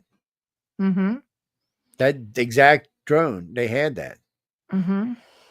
So this is a drone, and so okay. So I mean, what are they back engineering those two? Changing colors and doing all kind of weird stuff. Actually, it was a part of there was a couple of them that came together and made these things. It was one of them big drone shows instead of well, they had a fireworks show too, but it was a big drone show instead of a fireworks show. Mm-hmm. Big dragon in the sky, breathing fire and stuff. It was crazy. It's crazy what they can do with those drones now and how they can coordinate 2,000 of these things and do things. Right. Drones are going to be the next warfare whenever it comes up, or the next way to go after ET. I mean, if you can start building drone carriers that are housing 200, 100,000 drones, and you see an extraterrestrial craft, you could swarm it and maybe have a chance. I doubt it, but maybe have a chance. I mean, when you listen to these pilots, they always say the same thing. Oh, it's there. Oh, I don't know where it went. It's not here no more. Oh, wait, it's back. Wait a minute. Whoop, it's gone. Right. You know, and they laugh about it. Well, no, when you talk to these pilots today, they're not getting it on radar. They're getting it on flare. Flares are infrared vision. Yeah. It's so no, they're not getting it on radar. It's still not showing up on radar, but the infrared's catching it. It has heat signature. Yeah, I guess maybe ET don't care if it's got a heat signature. And I still wouldn't even be 100% sure that these pilots are contactees. Well, what I find interesting is that, going back to even what Justin was saying about a New Jersey congressman saying that they were from an Iranian ship off the coast, and Pentagon says no. But it's interesting because the Pentagon issues a statement that basically said that they denied military origin for the drones and ruled out links to known foreign entities. But it just that means they know who it is. There's a lack of transparency with this, and they're saying that they're not. I mean, if they're not linked to Iran, Russia, China, any of these places, there are experts who are proposing that maybe they're a part of some clandestine deep state program thing that's going on there. So I don't know. But it might not even be that nefarious. It could simply be they're doing night shots of certain things. They're programming for cars or doing, scanning particular areas for different things. So that's the problem in today's world. You see Google's cars and the map cars running around the things on them, taking pictures. Well, now they got drones that do them, that fly over and do them. Yeah. And half time, at least with the car, it's there. With the drone, you don't know it's there half the time. Hell, I seen a Domino's delivery drone the other day in Bum Blank, Mississippi. I was like, what the hell is this doing? That's crazy. I know. Yeah. So I guess, but it's easy when you live in a rural area. I guess it's easy to send a drone right across as a crow flies. You see, but that's the thing. I mean, we talk about the Foo Fighters, and the drones can do everything the Foo Fighters can do except for acceleration. They could fly around a craft like this. They could loop them while they were flying. But they just don't have that acceleration where you're in front of a plane doing 500 miles an hour and then you're going, or you're in front of a plane doing 1.5, Mach 1.5, and then you're going. I mean, that's just crazy. It's moving. And then sometimes it's not exactly moving away. Sometimes it's there and it's gone. It's like door open, it went inside and it closed. It's not like it's streaked off. So what are your thoughts when people say, oh no, this is the onset to Project Bluebeam. This is the beginning. I mean, we have the whole Miami Mall incidents. Yes, and thank you. Joe debunked that. He got you can't debunk that because then I got paid for it. Let me tell you what. Some it was guy easy debunked. No, you want me to help you with this so you don't be looking crazy? I want you to hear me talk because I'm the host. So host don't get her to talk. Host supposed to sit there and be quiet. Some guy showed up they were confiscating all kinds of cell phones when all of this happened. Mhm. And some guy I showed up remember. with he had like the kid had an old flip phone, and he had an old VHS video recorder. And they never thought to take it, never did anything. He sent it off to be analyzed, and that footage was released, and they have not been able to debunk that footage. Well, so I can tell you this is easy for people. So there's footage where he's in the mall, he's inside the Mhm. mall, and the thing's moving through the mall. So But there's they a made lot a of footage of that.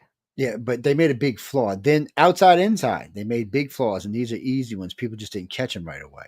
So Mhm. as this thing's moving through, the people standing on the second floor are not looking down at this. They're not taking pictures. They're not Mhm. running and screaming. The people Mhm. behind it or in front of it are not running and screaming. It means that the people around it did not conceive whatever it was to be alarming, which means it was a fake. It was more than likely a CGI. On one clip, though, you can see as it turns, there's a hand that stretches out. So if you Mhm. break the image down, it's actually three people wearing Mhm. black clothes. So that's the inside, and it took me all of 45 minutes to figure it out. They paid me Yeah, good for it, if you're looking at some of this digital stuff, this guy has you can't really but budge. you don't have to worry about You can't anything they have. really You just have to worry about the people around it. If they're not Mhm. reacting to it, then it's not I real. I'm just letting you know what's floating around right now is this VHS tape that has not yet been debunked. So this is How something new that's exactly? it's surfaced in the last probably 3 or 4 weeks. Because the thing outside, which was really cool looking, there was Yeah, actually several mistakes. One of right. it, it actually Yeah. passed through the tree.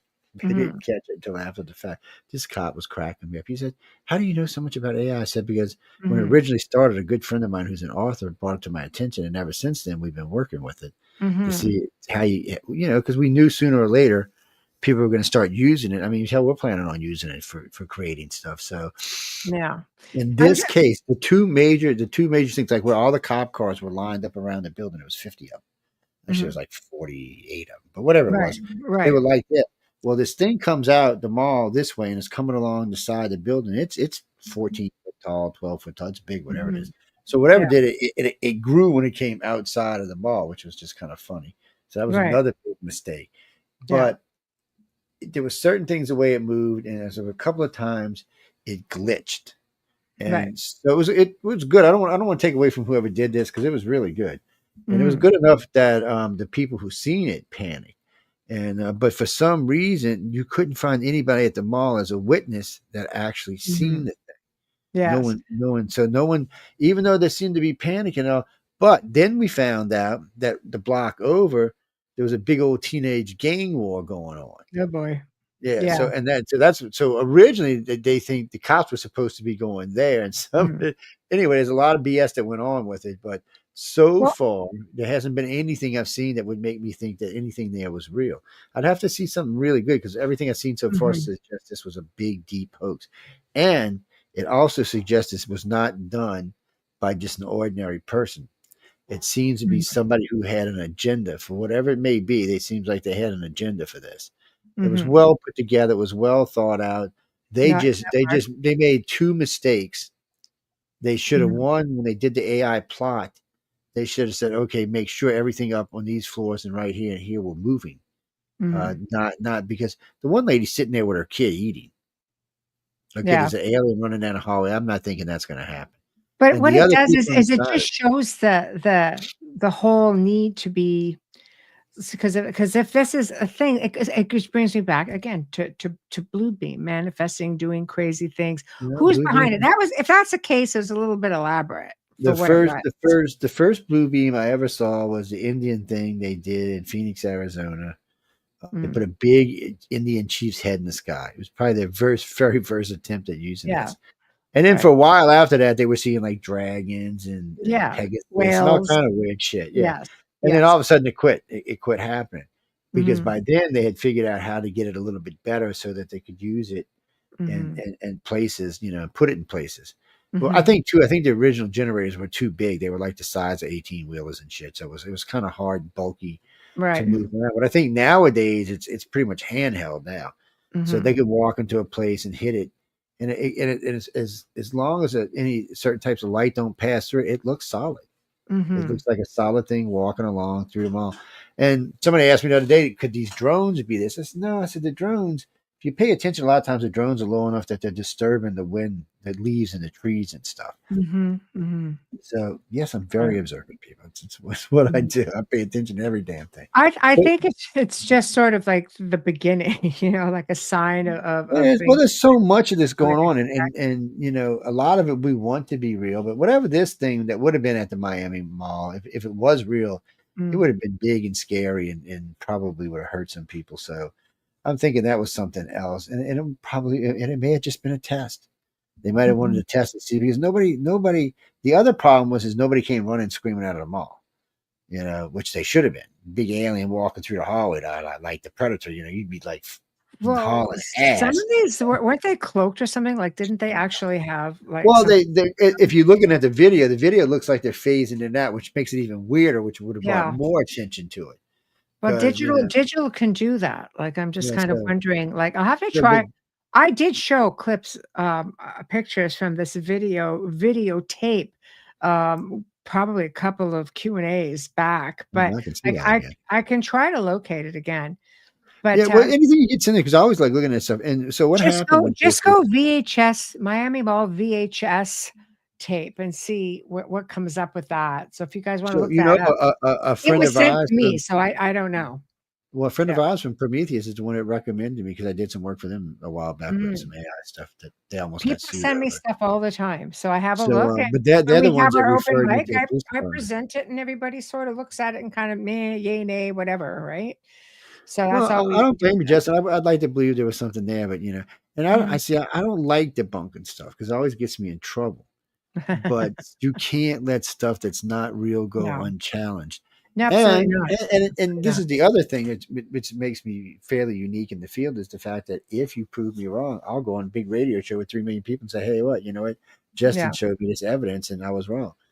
See, I don't yeah. really have a personal problem with that, but I have to go by the evidence I see and the fact that there was no Mm. reaction by the Mhm, people because there was lots of people there.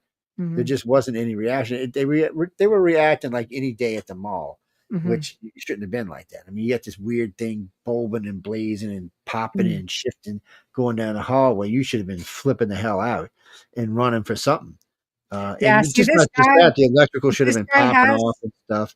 yeah, what this guy shows is nothing like that, like, he doesn't have all the outside stuff and you know what I mean? He's just walking around with this big crazy those one of those big old-fashioned VHS cameras. Nobody thinks to Yeah, those are confiscate that. yeah, I yeah. don't know. Well, no, a lot of times they just think you press anyway when you're walking around with one like Oh, that. yeah, like a big boom Uh, box. I don't know. The aliens have been here, Justin. The aliens been here for a long time. Mhm, It's not like they just showed up yeah, recently. And that's another funny thing when you listen to Congress. So they're mhm, all like, "Oh, well, it could have been this kind of drone." No, the drones are just become relative in the last 10 years, mhm, 20 years, if you want to count military drones. But before that, there were no drones flying around in the skies.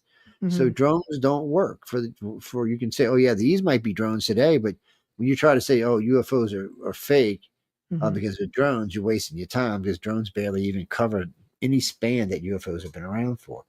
I don't like the UAP thing. YAP just sounds stupid to me. Well, people seem to think these drones, are very like, a very coordinated operation. They So, probably are. It it's looks kind of either some coordinated to kind me. yeah, I mean, it's either some sort of psychological thing, designed to distract, from maybe certain issues that are going on in the world right now, and they're just trying. And Well, I don't want to get us flagged, so I'm just going to say a lot of things going on right now. And whenever there's something major going on, and we know there's a whole lot of very interesting things going on right now, they usually come out with a bigger distraction. So, a lot of people kind of go squirrel or, yeah, they that's just true. look at things and kinda go, But you "Wow," know what? and they forget everything Uh, else that's going on. I had talked to a friend of mine not too long ago who Mhm, works for an electronics company, and they were telling me mhm, that they were tasked about 3 years ago with developing a. So mhm, people, the U.S. has been talking about aerial inoculations for long mhm, time, 2 decades at least. mhm, And they have used tankers to try to do this. A lot of times it disperses too much, but But someone got the bright idea of using drones for aerial inoculation, like these ones we were seeing. They're the Mhm. right size. They could carry a lot of liquid. They could probably cover an entire city. You know, like the guy who drives around through your neighborhood spraying for mosquitoes. Mhm. Uh, same basic thing. And then you would be inoculated. So they wouldn't have to argue with you anymore about go get your vaccination. Guess what? You've just been sprayed with the damn thing. Everything you touch, everything you breathe would Mhm. be covered. And there's no way for people like Michelle and I or other people who don't want this to happen would still be screwed because they just spray it right on the top of us. Mhm. And half the time we wouldn't even know we were being sprayed because the drone would be up wherever, flying at 200-300 feet. We wouldn't even hear it. It'd just Mhm. be laying the stuff on top of your head. So it's a good possibility that's what they are. They could be other things. They could just simply be spies. I mean, Mhm. we've named about a dozen things tonight that they could be. The problem is you'd have to get one of them, catch one of them to figure out what it's being used for, what type of There just equipment seem it's to set up for. be different types, and again, the lack of transparency makes it really difficult. Like, and the lack of like, oh yeah, it's nothing. Well, looks like something. Like something to me. I mean, well, it's Yeah. it's it's been brought up a lot. Lynn's brought up a lot herself, and it's just for some reason there seems to be a lot of these flying around unchecked. And again, if the FAA doesn't care, I don't even know what we can do about it. Mhm. I mean, they've got them on video, so the FAA knows they're real, Some of them are pretty low. Like they're and some of them are pretty damn flying pretty big. low. Yes. Yes. Mm. Well, when the first Yeah. time I heard all these about these drone footages, I got everybody was talking like they were this big, but no. Then I seen the first footage, I'm like, oh no, this thing is huge. This Mhm. this thing is like the size of an F-15 or something. I mean, this is not just some run of the mill BS. This is the kind of stuff like the Raptors we use to send Iran to blow shit up with. Mhm. That's what these are. I mean, that's not what they are, but that's the same size that they are. So these aren't. These Mhm. aren't. I mean, you probably get one for about $25,000, maybe 50, but depending on what you wanted in it. But Mhm. this isn't your everyday Joe Schmo went outside and bought one of these to go harass somebody with. Yeah. Mhm. I mean, they got like surveyor drones and stuff like that. They're usually about $5,000-6,000, and they're really nice and can fly a long ways, but not like these. These Mhm. things, as long as they got fuel, they can. Because of the uplinks, can reach them pretty much wherever they are. And Mhm. until they break that plane going across the planet, they have constant contact with them. So it's not Mhm. like the old days. Mhm. I know. So, but still, what are they? And Mhm. could they be some kind of new alien craft, little probe just hovering around looking at us? Aliens are smart. Maybe they just decided to make their probes look like our stuff. Mhm. But Maybe. did they file a flight plan with the FAA? How'd they do that? Shit. Um, Oh yeah, I'm gonna take a quick break. So for anybody who is just tuning in, you're listening to The Outer Realm, and we're here with Joe Montaldo, and we're discussing the worldwide influx of drones, UFOs, UAP sightings that are pretty much happening on a regular basis. I know. And we're just talking about what we think they might be. And there's a strong belief that a lot of people think that it may be a precursor to Project Blue Beam, or maybe it's a distraction. So I chime need in. I mean, we have a lot of people in X, we have a lot of people in Rumble and YouTube, and it's doing really well. So chime in. Don't be shy. Please feel free hello, howdy. to get in. Anyway, big thank you to Folgers Coffee for sponsoring tonight's show, every night show. We appreciate you so very much. So very much, just saying. Yes. And we I need appreciate some of that too. Dr. Snick, Steve McGinnis. Thank you guys very much. And again, if you want to find us on Rumble, right here.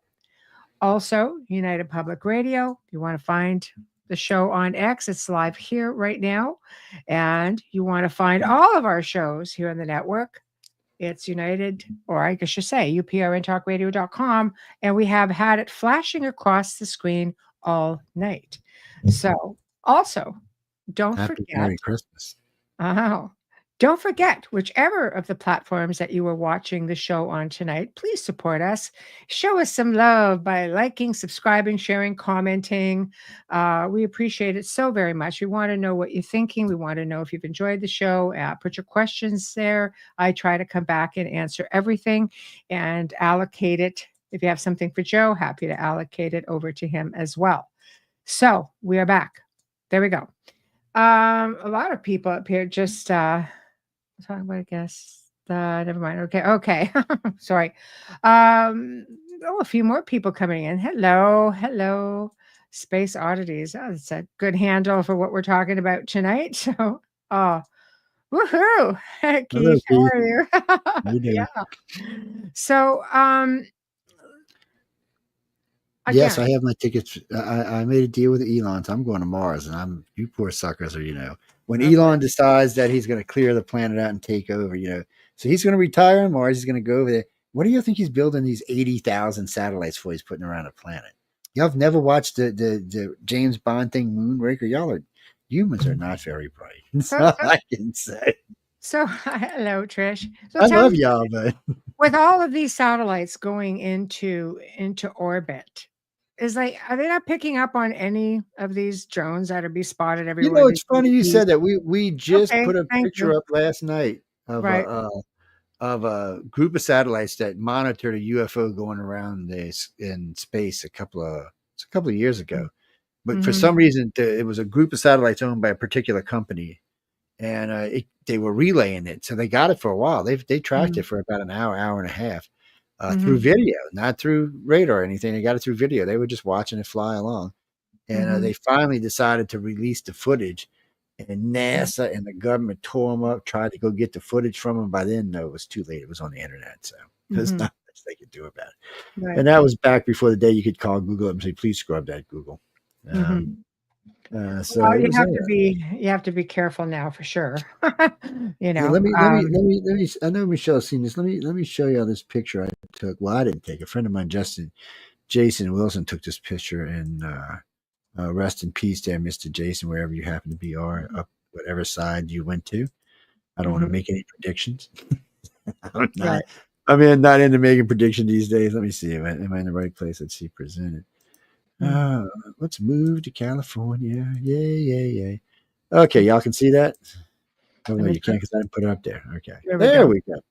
Okay. All right. So this is an interesting picture. Let me get back on the other screen so I can actually see it on the other one. So this picture was taken. Let me scroll down here and tell you. This was taken in March 2004.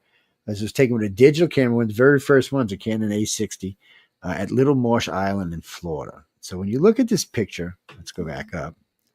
When you first see this picture, so this picture was sent to me, after it had been taken out the camera. And Jason says, "What do you see?" And when I first looked at it, I said, "Nothing." And then I noticed that this smoke coming out the top of the stack was for some reason being pulled this way. Mm. And then when you get over here, you start to see this big round thing. This thing's as big as the power plant, whatever this is. It is huge. I Mm. mean, this whole back of this power plant back here is like 1.5 million square feet, and it's sitting over the top of it. It's so we looked at it and we were like, well, what the hell could this possibly be? So then we had the picture blown up. Now what's interesting, here you can clearly see that smoke, and it's clearly you can even see where it's being pulled down into Mm. this. So you That's can see it, crazy. it makes a sharp rim all the way around, and this must be some kind of opening because it blots up there. And then if you notice, there's ribs with a center, rib with a center, rib with a center, rib with a center. So this was invisible. For some reason, it must have been maybe turning, and it drew the smoke over there. Mhm. And you pick this up sitting there. So this wild thing is, what the hell is it doing there? And then a couple of days later, we noticed this, a UFO headed for the thing. Mhm. So to the very date, I mean, this is one of the best proofs that there's either a portal or some type of mothership, and you can clearly see there's a UFO right here. Um, Jack and them think even Jay said maybe it's two smaller craft cruising up to go into this one. Mhm. It's great. I mean, I remember when we debuted it. I think it was actually on Coast to Coast, Mhm. and there's just nothing out there like it. I mean, because it was a complete accident. We out of habit, deep water places near certain types of military bases, certain types of national park and power plants. We always take lots of pictures because sometimes you get lucky. And as you can see, we got lucky because none of us saw this with the naked eye. None of us. There was 5 people in the car that day. Nobody saw it until after the picture was developed. And then you can clearly see that the smoke was being pulled. Oh, yes, this was before AI, people. So there was no doing none of that. But you can clearly see that smoke bending over. And in this one down here, you can even see it better. I mean, it's just being pulled over and just sucked around this craft, whatever this is. And when you're looking at this craft, this is the roof of the building. There's another building back here. And then this one, this is big. Just like aircraft carrier size kind of thing. And it's just sitting there. And I thought it was tilted, but then I realized it was the angle of the picture. It was sitting flat. We were tilted. And then you find the UFOs cruising. I mean, if you take a direct cat, it's going right there. I mean, you can see they're tilted. They're on an angle on a turn. They're making the turn. You can actually see the tilt to make the turn, and that's where they're headed. So they know this thing is here, and that's where they're going. To date, no ufologist can tell me what it is. All I can say is it's probably extraterrestrial. It's an interesting capture, without a doubt. Yeah, it's just one of those things. See, but people, this is why you always carry cameras. These are all shots we're taking. I don't know what this weird thing was, but or this is an actual landing on Eglin Air Force Base of what looked to be a saucer. And this thing right here, you see this big bubble you see right there. Underneath that is an observatory. This bubble just came out of nowhere and engulfed the observatory. And it's not like an observatory for looking at space. It's for some type of weapons. It's like an early warning system for us. And it just bubbled over it and sat there. It stayed there all day, too. It was really weird. And we got other pictures of it. It's just like strange. When you see things like this, is why you always take pictures, because a lot of times you're not going to see things with the naked eye. Your eye's just not good enough to capture things. But the cameras are. Well, camera lens is much more sophisticated. Yeah. And you see some of these were taken with 35 mil, some were taken with digital. It just depended what camera we were using that day. And there's literally this is the iCar site, by the way, the guys and girls. There are literally tons of photos here. It's I mean, some of these are real. This is Ed Walters. This is Ed Walters. This is Ed Walters. I mean, but when you go through them, they're all over the place. A lot of them you'll find have captions underneath them. Some do, some don't. I don't know why some don't. See, like these all have captions where they were taken. And, it shows you Santa Monica, California, Vermont, Australia, Baghdad, Arizona, Melbourne, Australia, USA, Oklahoma. Ooh, that's a boring place. United Kingdom, Vermont, Mexico, Taiwan, Netherlands. I mean, so this just, when you go through the site, you'll realize that this is not an American or a Canadian or a Mexican phenomenon. This is a global phenomenon. Everybody on the planet seeing these. And what's more interesting is you're seeing a lot of the same types of UFOs in the USA versus where you see them in Europe or Russia or China or India or anywhere else. It's one of those things. Right. Trish says, I posted my possible drones on Facebook today. A military helicopter was circulating here, but the drones are here at night, and they were here this afternoon. And she lives in New Jersey, by the way, which is interesting. It's see, maybe there might just be something going on in New Jersey. Do y'all have like earthquakes up there or volcanoes or anything? Well, it's New Jersey, it's New York, it's California. I mean, there's stuff that seems to be happening everywhere. Oh, it's blue places. Oh, I understand now. Okay, never mind. We don't need to talk about that anymore. Adrian says, any guesses on what may happen next? Basically, post-drone, which seems to be going everywhere. There's none popping up in the South anywhere. You know why? I can tell you. I'm surprised this isn't true for New Jersey. You know why they don't fly drones around down here in the South? Because coon asses and rednecks will use them for target practice. And your expensive drone will be on the ground somewhere. That's and he speaks for himself on that too. I speak for all the kuyons that live in the South and shoot the drone out of the sky. It won't even think about it. And in case y'all didn't know this, If Yeah. you're flying over someone's private property, they can actually legally shoot your Mhm. drone down. See, Mhm. and you know what's funny? See, my house right here, where my 5 acres is, I own the airspace and the mineral rights Mhm. above and below. Most people don't even know that when you buy your house, you don't own the minerals, you don't own anything below it or above it. You just own a house in a little plot of land that's sitting on it. Mhm. You don't get the mineral rights, you don't get the air rights. Yeah, you have to buy that stuff extra. Mhm. Yeah, it's good to have too, by the way, especially where I live. No. Looks like Military Central. I'm telling you, just this afternoon, this thing was so low, it was knocking my pictures off my walls. Mhm. It's like dun, dun, dun, dun, dun, dun. It feels like it's in the house with you. Mhm. Yeah. And and don't get me wrong, we have NASA down the road, and we have the CB base down the road, and then we got the Air National Guard down the road. We also got Eglin Air Force down the road. So there's a lot of military around here. And then, of course, right not far from there, we got all the Alabama and Pensacola stuff, which are all just a few minutes away by Mhm. air. It's no time at all. But one thing you know for sure, if you live down here and all of a sudden you start seeing war games happening every day, that means we're going to war. Mhm. That means once they all come out, it means we're going to war. During Mhm. Desert Storm and all those wars that we were going through in the Middle East, they were flying nonstop, man, fighter jets nonstop all day. Mhm. They got cargo planes that come over my house that block out the sun so much it takes like 5 minutes for them to go by. They're That's huge. pretty They're, crazy. they're Um, huge. Justin, we air Wednesday nights and Thursday nights, 9 p.m. Eastern until 11 p.m. Eastern. That's where you can catch us. So we appreciate you being here and thank you. And big shout out to my longtime friend, Keith. Very first time. Welcome, welcome, and thank you for being here. We appreciate you. Welcome, Keith. Welcome to the show, Keith. There you go. What part of Florida are you in, Space? I'm always in Florida. I go down there a lot. There we go. There we are.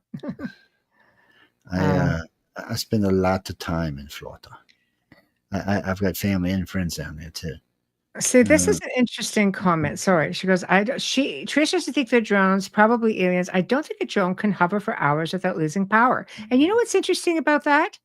Is that people who have sent up smaller drones that are fully charged, the power is being drained and they are dying right away, literally just falling out of the sky.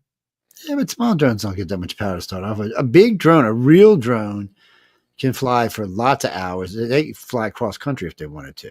Like the Right. Predator type drones, one thing, they can go all the way across the country on that one charge. Ooh, and then Mm-hmm. charge up on the other side. And then some of our drones, by the way, when you see some drones, they're not all electric. Some are fuel powered.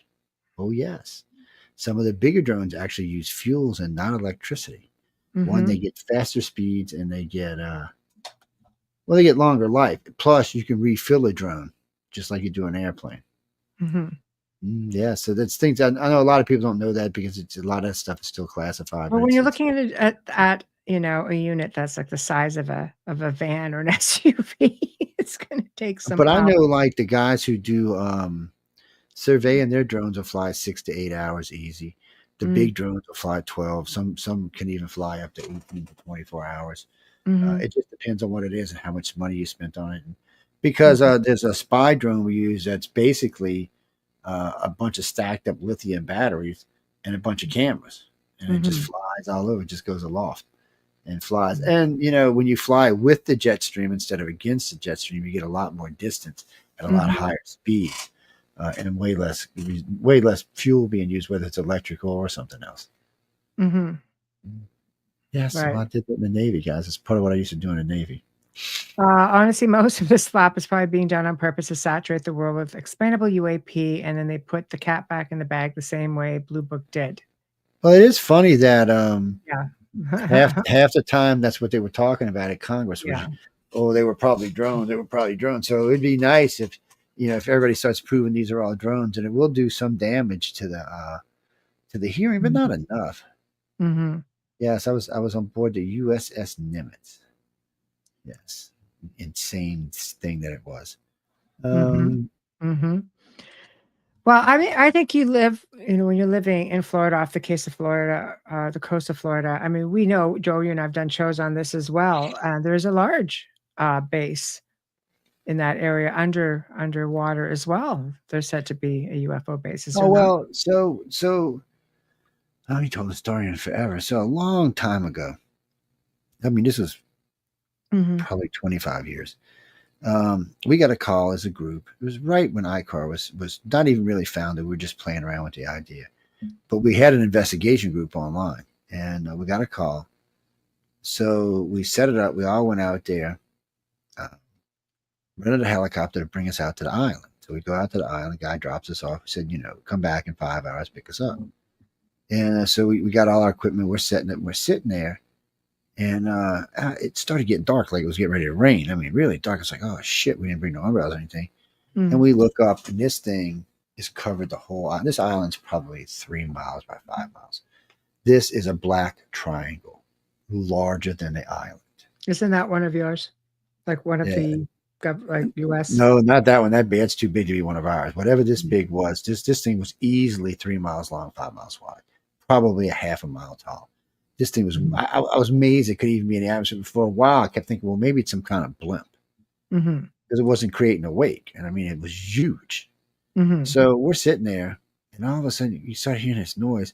Out of nowhere comes these, just like they came out of the sand. It was like 10 Jeeps. People came running around, military people, threw everybody on the ground, handcuffed everybody, blindfolded everybody, threw us in a truck, and took us away. It was 3 days before we actually seen daylight of any kind. So obviously there's a tunnel that crosses the Tampa Bay Channel all the way to this island, because we didn't get flown back to the mainland, but yet we were back on the mainland. And so we're sitting there. They destroyed all the equipment. I probably, and this was back in the day, I probably had 10 grand in equipment, but it's probably like 80 grand today. And they destroyed everything. They, on the laptops and stuff, which were just pretty much junk back then anyway. It's everything we had, recorders, video recorders, everything. They destroyed everything. It was just like, and then the guy's like, we're going to tell you this one time, you're lucky you're even getting out of here. He said the last 3 days of the discussion's been is whether we should let y'all go or send you somewhere else. I was like, what do you mean send us somewhere else? What the hell are you talking about? And pretty much what I got out of that was a big, deep, dark hole somewhere in Area 51 or something. Or just drop them off the side of a plane somewhere and let them splat. They interrogated us. They asked us all kind of questions. 7 of the people who were involved with this never got back in the field ever. It was like 12, 14. Oh, there's a bunch of us. But I know because the guy had to make 2 trips out to the island with the helicopter. It was it was insane. And I still remember this because I hadn't seen daylight. And he says, okay, we got to go across over to the street over here. I'm like, across the street? I'm thinking we're on the island still. He opens up the door. We come out on this roof. We walk across this ramp, down this other ramp, into this other building, and then down the building to the main street. And he said, get them out with your friends. And we've provided y'all airfare home. And I said, what about our equipment? He said, whatever's left, we'll mail to y'all. Wow. And we told the story because we were idiots, but it didn't matter. Either people didn't believe us and people just didn't care. And it was all, and that was a tip. That was just a tip we had gotten. And we still track tips even today. We get, I've seen stuff in Florida because of it. I've seen stuff local. I've seen stuff all over the country. When I was in Utah, I've seen stuff because local people up there have had, told me where to go. And, when people call me up and I get to know them a while and they say, hey, Joe, we've been seeing this right here around this time. Why don't you go check it out? And I show up and it's there. We had like that one we went to go check this investigation out near the NASA facility up the road here. And I swear it sounded like horses screaming, like somebody was just torturing the shit out of some animal somewhere. I mean, they were screaming with this crazy, weird pitch. And then all I remember is Linda, myself, and Gia driving in a car. And we were at Waffle House talking about, Linda was laughing her ass off. Gia was so mad she couldn't spit. And I was just in a daze. I was like, so what just happened? You've had a lot of experiences. Yes. Well, but because I go put myself in stupid places. It's like the black thing. I would have never experienced a black thing if I went back there nosing around. Like the night, it's funny, right after Katrina, Jason Wilson, who passed away just recently, but he was down from Texas. Mike was down. He was a Canuck. He was down from some way up somewhere in hell in Canada, as he used to call it, some mountain in Saskatchewan somewhere. And he said, "Yeah, I don't live where real people live." I was like, "What do you mean?" He said, "Yeah, Joe, we don't real people don't live up there." But he was Mhm. down, a bunch of other people. But anyway, long story short, we were out in Honey Island Swamp one night running some investigations. Mhm. And Jason says, "What the hell is that?" And I look up, and it looks like a silver saucer just cruising along. And then behind it looks like a TR-3B, and behind that looked like an F-18 Hornet. Mhm. And I was like, "No, I'm seeing things." So we're trying to get video of this. And Mike said, "I can't. That can't be real." And I'm like, "I don't know. I don't know." And then all of a sudden, you could hear these people in the woods moving towards us. So we were actually on NASA's territory. We weren't on the base, but NASA engulfed a lot of land around the base, a buffer zone, they like to call it. So we were in that part of NASA. And these people coming to us, well, I knew it wasn't hunters because we were the only vehicle there. And we were all carrying weapons. But so we said, okay, we're going to leave. And then we seen this other thing turn. So we said, all right, we're going to follow it up the interstate. And then somehow we got interstate. So, well, we'll just go eat. We're just tired. This was crazy. And we all had the weird heebie-jeebie feelings. Anyway, so we're driving along, and I said, "Damn, we passed up the interstate exit. How weird is that?" There's a big, bright, lit up exit. So I turned around, stopped, got off. We got off interstate, and I forgot where we went to go eat. Some restaurant. I think it was a Denny's or something. And there's like 7 hours difference in time. Mhm. It was something like 11 p.m. I wasn't even that. I think it was 10 p.m. and then it was 5 a.m. Mhm. and everybody was freaked out. But still, I don't remember anything being taken. It just complete memory wiped. There was just nothing left of there. I mean, and we're stupid. We chase things. Linda and I have been out chasing stuff. When we did it, used to do it all the time. She's more insane than I am. She's the one went walking on Eglin Air Force Base and went walking down the stupid floor thingy. I was like, I'm not going down there. What are you crazy? There she went. First off, she hates water. She can't swim. So she goes walking out into the Gulf of Mexico in the middle of the night around a fence to go down this beach to see this house thing that just popped up out of nowhere. And when Mhm. we get there, we see this set of stairs going straight down. And I mean, you couldn't see the bottom. So you're talking at least 15, 20 stories just going Mhm. straight down. And what does the crazy woman do? Start walking down the freaking stairs. I was like, well, I'm not going to even argue about what happens next after this, am I? Nope. Just go get her. I tell you, Uh, one of the greatest things I ever seen. She's being nosy one night and jumped the beach and went around. She made a turn, and it's a nudist beach, and there was a bunch of naked military guys standing out there. I don't know if she was thrilled or embarrassed or both. It was funny as hell. That'd be a It was moment. it Were you was too. still on the Nimitz in '04? No, I only served from 81 to 85, I believe it was. And There we then go. I did a 2 year That's cool. it Blink was- 182 concert. Woo! Love it. yeah, yeah, so yeah, then I did a 2 year re-up deal because they gave me a big check to do it. So I was like, cool. Mhm. But no, Mm. I mean, I liked the service. I did. I mean, I really did. I didn't have any problems with it. I met a lot of interesting people. At the time, I wasn't into UFOs, and I kept hearing about it. And see, that's just shows you how my life is. So I kept hearing Mm. people all the time, pilots Right. all the time, telling me I saw this, I saw that, I saw this, I saw that. I said, "Y'all been smoking that weed again?" I said, "What's been going on around here?" And no, Joe, I'm being honest. We saw it, we saw it. And they would get, you could tell sometimes there was fear in their eyes of some of the shit they saw. And Mhm. then when I got out of service, I people just started telling me about seeing things and having contact. Just random people I didn't even know. They just one day I was in a grocery store of all places. And I just got off the phone with a customer and I was like, this lady starts talking about aliens and do you believe in aliens? I was like, not really. And I really didn't at the time. And she's going on and on. And then I was working nights at a convenience store making extra money while I was going back to get my bachelor's, and probably 1 out of every 10 customers came in and told me about some weird experience they had had, and it seemed like everywhere I went, and it was just me. It was, and I got to the point where, and then one day I'm sitting there getting my teeth done, and my dentist, who I've known since I was like knee high to a cricket, starts telling me about what she thinks an alien came into her house. I was like, what the hell? So it just seemed like I was meeting people random, and there was no conversation for this to start. They would just come out with it. It was like I had a beacon on my forehead that said, please tell me about your alien contact, which there was not, of course. And it just kept happening and happening and happening. So I said, you know what?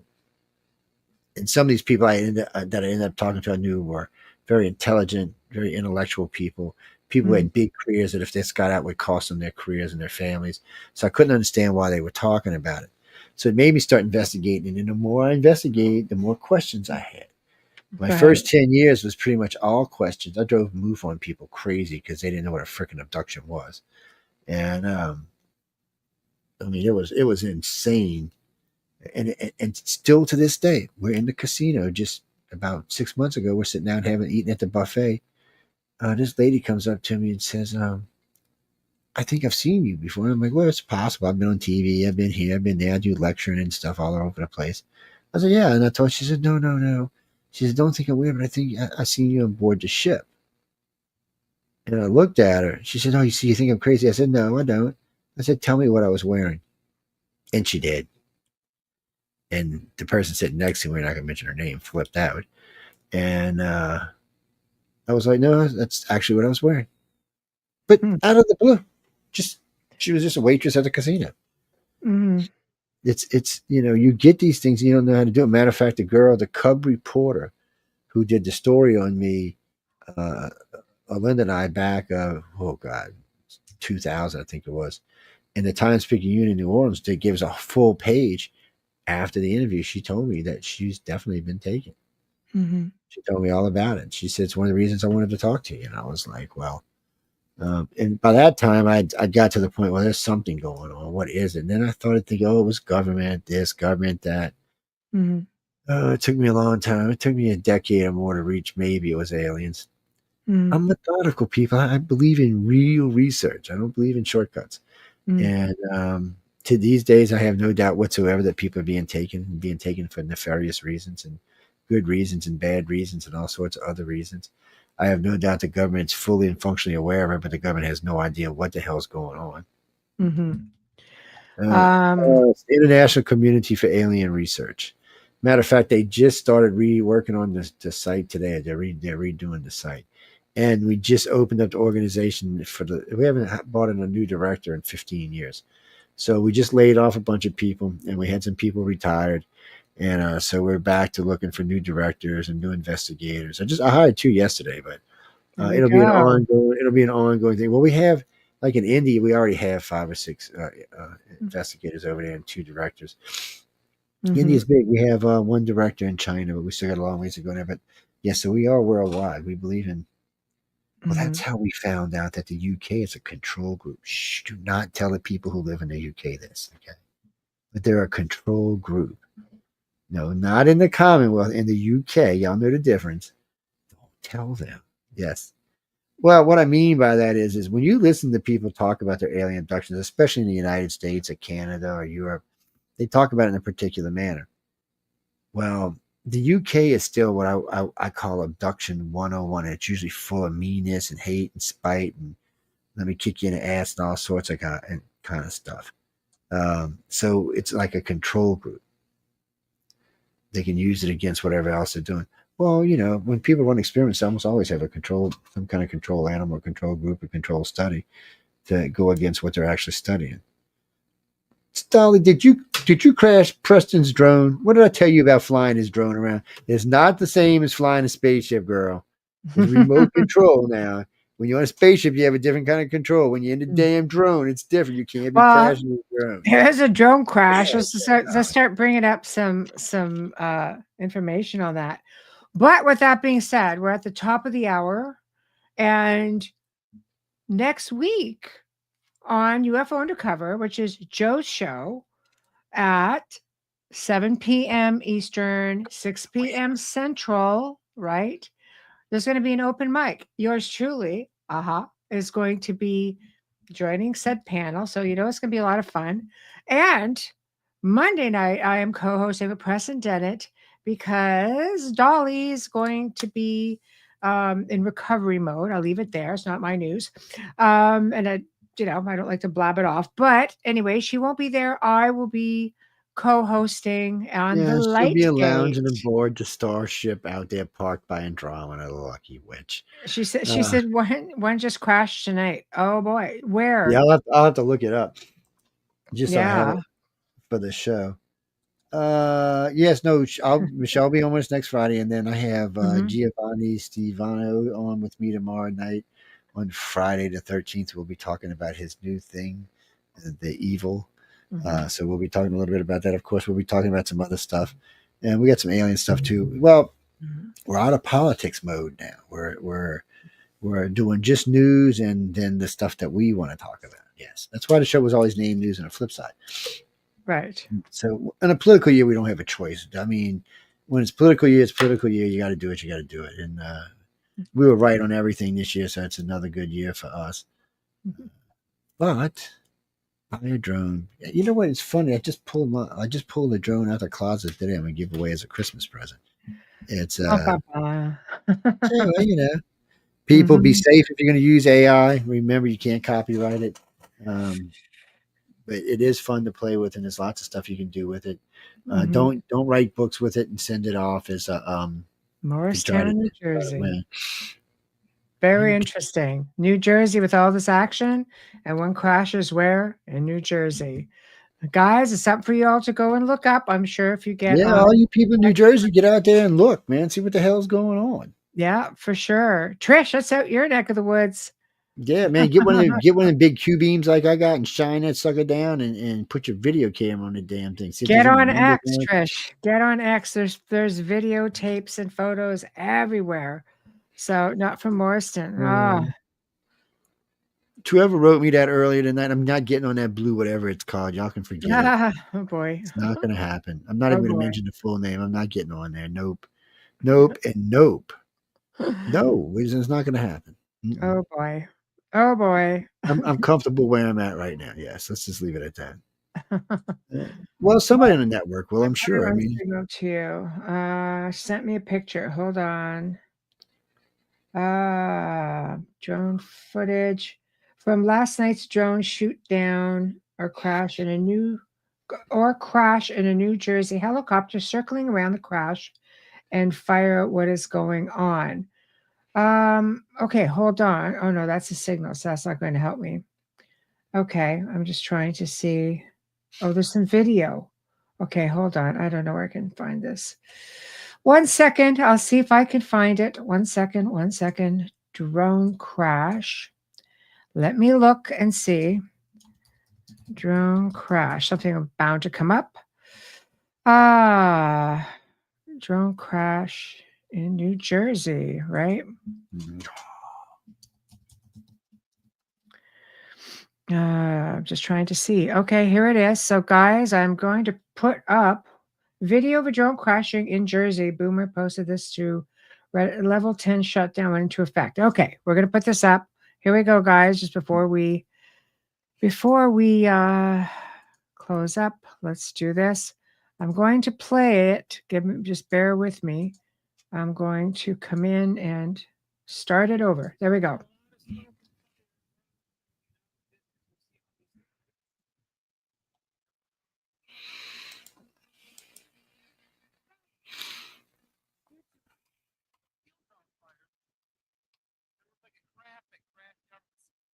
So then we're getting to this one here.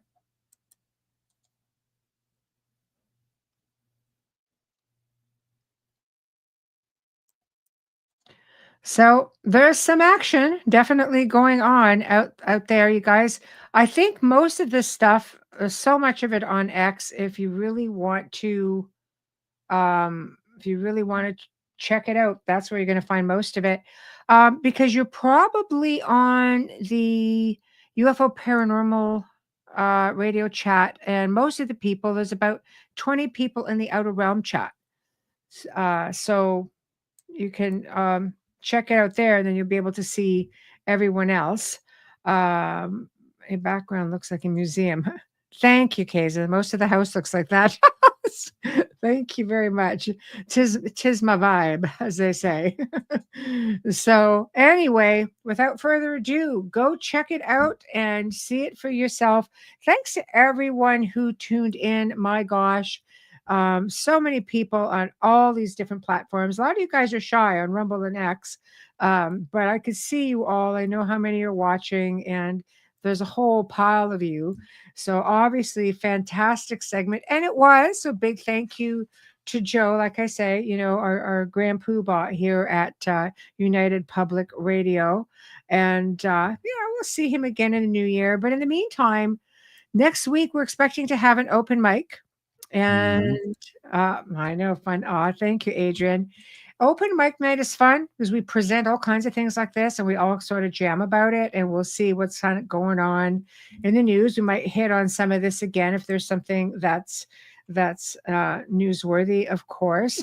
But we're kind of playing around with some of the scheduling next week. But as promised, I'm doing a pre-record on the 19th. It will be 2 p.m. Eastern. And for those who follow us here on the Outer Realm YouTube page and probably Rumble and maybe X, we sort of give a bit of an incentive. So nighttime will have the recording, but if you want to interact with our guest, who will be Mark Ollie, all the way from the UK, and he's going to be talking about different stories from a TV show he used to do in England called Lost Treasures. Of course, we try to keep it lighthearted in December. So we're still playing around with that. But if you want to catch the live version for just that time, and then it gets popped into private mode, you won't see it after that at all. It just gives you that time to get in there and interact and ask questions and so much. How much is Sex Live with interactions? Yes. So good night. And thank you all so very much. Too many channels. I know. But it was great to see you here. Thank you so much for tuning in. You guys are just awesome. And we appreciate you all so very much for being here. Thank you. So guys, have a terrific weekend. Remember, send me chocolate. Catch me with Precedented Monday night on the Light Gate. Catch me with Joe Montaldo, UFO Undercover Wednesday night. And right after his show, catch me on the Outer Realm. Right? So we're going to go. Let's have some fun. Anyway. Never heard of that show before. Oh, shut up, Joe. Good night.